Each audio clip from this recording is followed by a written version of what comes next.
Welcome to the Stronger Marriage Podcast with Trey and Lee. Hey guys, we're glad you're here with us today. It's been 2 weeks since we have been hanging out with you guys, and we're glad y'all are back. Thank you for listening and keeping up to date with stuff. We are honored. Couple of things real quick. We're going to be in Idabel, Oklahoma in about 10 days. Now, I don't know when you are listening to this, so we want to make sure you know. September the 10th, I September believe. 10th is where we're going to be, Idabel, Oklahoma. Idabel, Oklahoma is actually really close to Arkansas, Louisiana, Texas. And so any of those states, come on. We actually have folks from Missouri coming. All of those states are coming and represented at this workshop. Going to be a big workshop. A lot of couples coming. We actually just closed childcare on that today because they have run out of space. There's that many folks coming. Yeah. But we're excited about that. And then, in case you haven't heard, we're doing a marriage cruise in January. And there is still a few spots open for that. It will be January the 23rd through the 28th. And all the details are on our webpage, treyandlee.com. If you have questions, reach out to us or to our travel agent. There's a link on there where you can talk to her. But last year's marriage cruise was awesome. It was so much fun. Got to meet some amazing couples. Everybody, man, that went said, we're doing this again. And it was just good stuff. It was. And don't let it scare you off thinking, we don't want to go on a cruise and sit in classes all day long, because I promise that's not what it's about. We have couple of hours worth of classes, the 2 days that we're at sea, and then the rest of the time is yours to do with what you want. And it's just a great time. Yep, you will like it, I promise. But get signed up. We're about 2 weeks out before I think the window is going to close, and so at least you can get signed up. Don't have to turn in a deposit right now, but I think deposits are due in a couple of weeks. But it will be a lot of fun. We're going to have a good time. Today we're going to talk about, get this, some horrible marriage tips That's been around for a long time. And these are some tips or advice that still gets thrown out there today that we're not very big fans of. And so we're going to talk about these. There are 11. We're not going to spend a lot of time on each point because we're going to keep this at about 20 minutes. That is our goal. Some of these you're going to go, wait, I've heard that all my life. But there are some marriage tips on here that we need to debunk as good advice. These are not good advice. These are bad advice. So take off. Let's go to number one. Yeah. So number one, and you're going to go, wait. But number one, we think this is a myth. Don't go to bed mad. Yeah. Don't go to bed angry or don't go to bed upset with your spouse. Now, the point is, if you can fix something before you go to bed, do it by all means. But that does not mean you cannot go to bed if you're put out or frustrated with your spouse. Because sometimes at nighttime, you're tired, you're frustrated, you'd like to get it fixed, but you can't. And you can sleep on it, and you have a better, clearer mind the next day. You can, sometimes you wake up and you go, that was really kind of dumb. I shouldn't have been fighting about that. I was blowing things out of proportion. It always, sometimes when you go to bed and you get up in the morning, things just look better in the morning, and you've had time to work through it in your mind and get over some things. And we're not a big fan. There is a Bible verse that everybody loves to quote. Don't let the sun go down on your anger. Can I just say that is one of the most misquoted Bible verses. This has nothing to do with marriage, your spouse. In the context, this is, and it's kind of taken out of context to try to make it say something that it's not. If you're aggravated at your spouse, if you can fix it, great. If you're just frustrated and need to sleep on it, go sleep on it.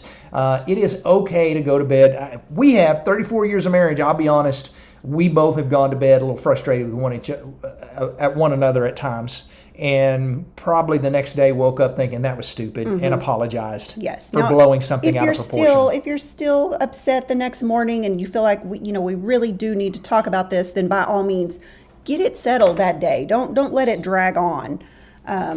But chances are 9 times out of 10, just getting a good night's sleep and things are going to be better in the morning. That's right. Number 2, Bad marriage advice. Absence makes the heart grow fonder. I don't know who came up with this point, but it's not a good point. Now, we're not talking about, hey, I got to go to work today. I'll see you tonight at 6. We're talking about what? Yes, long, extended absences. Those are hard on marriage. They are hard. We're not even talking about, a weekend away or a week away from each other, because yes, usually when you're gone for a few days and, I'm missing you and I'm missing our normal routine. And when you get home, I'm glad to see you. And those kinds of short absences do make the heart grow fonder. But Yes. these long, extended, where you're working in different cities, those kinds of things, those are hard on marriages. And yeah. Too many of those short absences are not going to be a great thing. You may Sure. be going, well, I'm only gone from my spouse for 2 days, but I do this 6 times a month. Right, if it happens frequently. Yes, and the point we're trying to make is, we've heard it said before, because we've had couples talk about this. One spouse says, I've got a job offer in another state, and I'm going to make a lot more money. It'll help us pay off some bills, but I'm going to be gone for weeks at a time.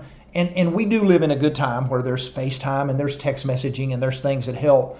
But don't believe the lie that absence makes a heart grow fonder, because we have seen just the opposite. We've seen couples who have said that very thing. I'm going to go work elsewhere, and I'm going to make a bunch of money, but I'll be home every few weeks to check in. And those marriages we know of specifically collapsed, burned, and crashed. Yep. Solid, strong marriages. So don't always think the better job 2 states away that's going to make you gone all the time is always a better thing. At the same time, can we just say there are some jobs that require being gone? Maybe you're a pilot, maybe you're a spouse, or you are in the military, and you just have to work extra hard to make that work. And so we're not saying your marriage is going to crash and burn, but we are going to say that it's going to take extra work. So be cautious about that. Yes. The third one is marriage is easy if you just find the right person. Oh my goodness. Yeah, we hear this all the time. You got to marry the right person. It's amazing that 100% of all marriages, when they get married on their wedding day, they believe this is the right person. And then a few marriage problems down the road, and they're going, I don't think I married the right person. Most of the time, marriage is less about finding the right person and you being the right person. And the other thing you need to catch about this is marriage isn't always easy, period. Even with the right person. There are times it's going to be tough. Yes. There are times it's going to be that you're just going to struggle, even with the right person. And so don't always just think marriage is going to be easy. I've got some problems, so I obviously didn't marry the right person. Yeah. You can be 100% compatible in every area, and you're still going to have some struggles. Yep. That's just life. And the first thing you can't do is pop up and go, well, obviously I have married the wrong person. Can couples grow apart? Absolutely. Can couples struggle? Absolutely. But don't think marriage is going to be easy just because you have found the right person. Yes. The fourth one is your kids should always come first. Yeah, we've talked about this a Yeah, lot, but it's we a good do. time to throw it up because we may have a new listener. We're not saying neglect your kids. We're saying don't neglect your marriage, because that's the thing that gets neglected while raising your kids. Yeah. That gets moved to the back burner, and God should come first, your marriage should come second, and your kids should come third. And that's only because your kids need to see a healthy marriage. And if they're getting everything they want and they're put first in every situation, they're seeing mom and dad, and they're not seeing you being husband and wife and going on dates and going out for a weekend trip occasionally, whatever it is. Yeah. And if you're not nurturing your marriage along the way while you're raising kids, when those kids leave the nest, too many times couples find they have an empty marriage, because you can't just cruise along and think, one of these days we'll get back to being married and living as a married couple. You got to nurture it all along the way. Don't neglect your marriage while you raise your kids. Yes. Give us number 5. When the spark is gone, the marriage is over. Now, Hollywood believes that's true. I've lost the spark. I am moving out. And when the spark has disappeared, we think you should just simply reignite the spark. Yeah. I mean, good grief. If your car runs out of gas, you don't sell your car and buy a new car. You put gas in the car. I mean, that's just silly. Exactly. Hot water heaters. Now, some of you don't know, hot water heaters have a little pilot light on them that just goes all the time, and occasionally it will go out. And you don't come out there and go, well, let's just get a whole new hot water. You just relight the hot water heater. And so the point is, you don't have to sell your house when a bulb goes out. Get a new bulb. Don't throw your marriage out. Work to make it good again. We live in a society that is an upgrade society. It's a disposable society. We like disposable napkins, plates, cell phones, in a sense that, hey, this one's not working, I'll upgrade it. Oh, everything's disposable now. I mean, there used to be such a thing as TV repairmans. Yeah, that does not exist anymore. Throw it away. Throw away the TV. Yep. I mean, that's just... And so we buy into this in our relationships going, we're having marriage problems, we're having some serious issues, I need to upgrade my marriage. Obviously, I didn't marry the right person, and like my cell phone, I'll upgrade it. But relationships don't upgrade like cell phones do. Work on fixing what you got to be good again. People, we have seen some really, really, really bad marriages become fantastic marriages because both husband and wife were ready to go to work on them and make them work. Yeah. I mean, every marriage really, if you want to be truthful, at some time or another, the spark is going to be not what it was at one time. I mean, it's ups and downs, it's peaks and valleys. For whatever reason. And so you just, if you just find yourself in a low, in a valley, you got to work hard to get that spark back because it will come back. It will. It can. Yeah, it can. So don't check out just because you've lost the spark. Number 6, a bad piece of marriage advice is if you'll ignore problems you're having, they will eventually go away. Yeah. Now, this is a man issue, okay? Most women don't do this, but men are really bad about this. I'll just ignore this. If we'll quit talking about it, it'll go away. Quit bringing it up. That's not the case. If there is a problem, it won't go away. That's kind of like saying we have early stages of cancer, and if we just will pretend like it's not there, right. it will just go. Fix itself. No. You got to go to work on it, fix it, and you can't sweep things under the rug. It will make them bigger and worse down the line. And if you can work on things early instead of waiting until they're huge, that makes such a huge difference as well. We tend to think, I don't want to rock the boat. It's not that bad. It's not worth fighting over, but if there's anything that needs improvement, improve it before it becomes a big issue. Step up and talk about it. That may require you to go, hey, honey, I really wish our intimacy and sex life was a little bit better. That may require you to say, honey, I wish we had better conversation, and what can we do to make it better? Yeah. You're going to have to actually bring this up versus just thinking it's going to get better on its own. Yeah. Tough conversations are not fun, but in the long run, they'll bring results that will benefit your marriage. You and I have had some tough conversations. We have. And they have made us better and stronger, and they have fixed things. Yeah.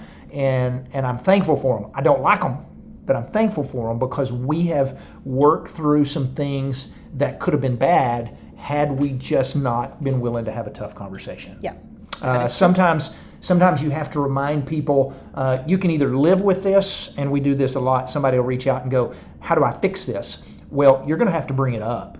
You're either going to have to, 1, live with it because you're not willing to bring it up, or 2, bring it up because you don't want to live with it. Whatever it is, you got to get it fixed. So don't ignore the problem and think they'll go away. Bring it up, and you may have to bring it up twice, 3 times, whatever it takes. So the next bad piece of advice is that your spouse should know what you need without you having to tell them. Is that a man or a woman thing generally? Generally, men struggle with that, or women struggle with that more than men. Women just think, man, we've been married for 20, 30 years, whatever it is. He should know me by now. He should know that I like my coffee a certain way, or he should know that I don't want him to wake me up in the morning, or, whatever it is. Men are just not wired that way, to be as intuitive as women are. That is true. That is true. And sometimes we have to be reminded of things. And there are things, man, I think our communication is really good. I think I know so much about you. And yet the other day you said, we've been married 34 years. You don't know how I like my hamburger at this time in our marriage. And I was like, no, yes, I know. Yeah. And we've had ladies that have said that, my husband should just know by now.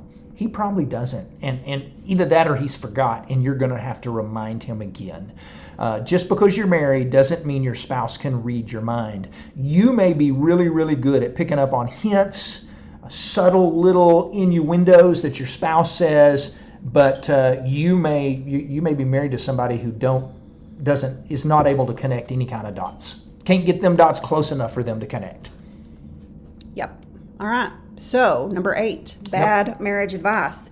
If you have problems or conflict, you just have a bad marriage. Yeah. We associate problems with a bad life or a bad marriage. If we're having some issues, well, I've just got everything's bad and I'm a bad person, or I've got a bad marriage. Every marriage has problems. Every marriage has conflict. There is no perfect marriage. Yeah. And just because you're having some problems, just because you're working through things, just because you're getting some counseling, just because you're reading a marriage book, because you're going to a marriage workshop, doesn't mean you have a bad marriage.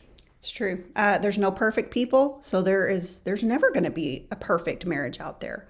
Good grief, we stand up and we talk to couples every month. We write books on marriage. We do these podcast episodes, and we still have conflict that we have to work through. And so much of the things that we tell you that don't work, it's because we've done them. Right. And we're like, don't do this. It don't work. Yes. Quit it. Yes. So every marriage has issues. Ours has problems that we deal with, that we work through, but it doesn't mean we have a bad marriage. Understand that marriages are going to have ups and downs and peaks and valleys. And I will tell you this, if you're willing to work on your marriage in the good times and not just the bad times, you'll have less bad times. Mm-hmm. A lot of couples sit around and they just kind of wait until things are really struggling. They go, okay, we need some help, which is good. But if you're listening to a marriage podcast, which you're doing, and that is awesome. If you're reading a marriage book, if you're going to a marriage workshop, when things are going well, then it will make less bad times. It's a great thing. Yeah, it's very healthy. All right, next one. We think this is a myth. God just wants me to be happy. Yeah, can I jump on this for a second? Yeah. We hear people sometimes that say, I believe God wants me to be happy in my marriage, and I'm not. And the point that they're making is, I'm going to check out on my marriage because I'm not feeling happy right now, and I believe God wants me to be happy. And can I just say that we also believe that God wants you to be happy, but not to the point that you check out on your marriage just because you're not happy. We've got to be cautious that we don't become people who just run off of feelings. The feeling of happiness in marriage comes and goes. You don't have to, and you're going to have to work to keep it going. And you may not be happy all the time, but that doesn't mean, hey, I just need to check out on stuff. Yeah. But we do hear that all the time. God wants me to be happy, and I don't feel like I'm happy right now. God does want you to be happy, but not if it ever goes against what His will is in your life. Exactly. Yeah, I can't say, hey, God wants me to be happy, and happiness would be robbing a friend of mine because I want money in order to buy this. God doesn't want you robbing a friend. Does that make sense? God doesn't want you checking out on your spouse just because you don't have the feelings you had. Yeah. So be cautious about that. Your spouse is not solely responsible for your happiness. I mean, that's just really almost absurd to think that one person can fulfill you completely. They should add to it. Yes, add to your happiness, but they are not responsible for You're responsible for your own Absolutely. Happiness. Your attitude. Yes. The old Tom Cruise movie of You Complete Me is just bunk. your spouse doesn't complete you; they complement you. They add to you. It's like peanut butter and jelly, but they don't complete you. That's God that does that. Now, I do want to add this, and it really should go without having to say it, but if you are unhappy because there is any kind of abuse going on in your marriage, that's a whole different ball of wax right there. Yes. So I'm glad you brought that up. And we don't think that should be said every time we talk about marriage, but it does need to be repeated. We feel that if there's physical abuse in your marriage, you need to check out. Yes. You need to separate and get away from that physical abuse, mental abuse, verbal abuse. You need to get some help, some serious professional help, and we never encourage anyone to stay when they are being harmed. Yeah, ever. In any way. Ever. Because that goes against what God wants. Yes. There should never be that kind of abuse in marriage. Can I move on? Let's do these last two. Yes. Number 10, get marriage advice from someone of the opposite sex. Yeah, we talked about that enough, but we're going to throw this out here because there's always somebody that goes, well, my buddy's wife, she's going to help me better understand my wife, so I'm going to talk. Don't do that. No. That's dumb. Ladies, don't go, well, my husband's friend would be a good person to help me understand No, stop talking to the opposite sex about your marriage problems. You're looking for trouble. That's the way affairs start. Don't do that. Yeah, just don't. No. Just don't. If you need advice about how your husband thinks, whatever it is, there are plenty of books that are written that are geared that way. Yep. You've got some on your bookshelf, I know. I do, and we have done podcasts on what your husband wants and what your wife wants. And vice versa. There's plenty of books that men can read that help them understand women. There's plenty of books that women can read that help them understand men. So don't think you have to go to a person of the opposite sex to understand your spouse better. And if you do, make sure they are a professional counselor, therapist, someone who does that for a living. All right, that is totally legal. Yes. Because, but be very, very cautious about getting marriage advice from someone of the opposite sex. That's just looking for trouble. Number 11. Having a child will make your marriage stronger and save your marriage. So if we're having some marriage struggles and things aren't always clicking along well, we should just have a baby and that will make it better? We definitely should not. No.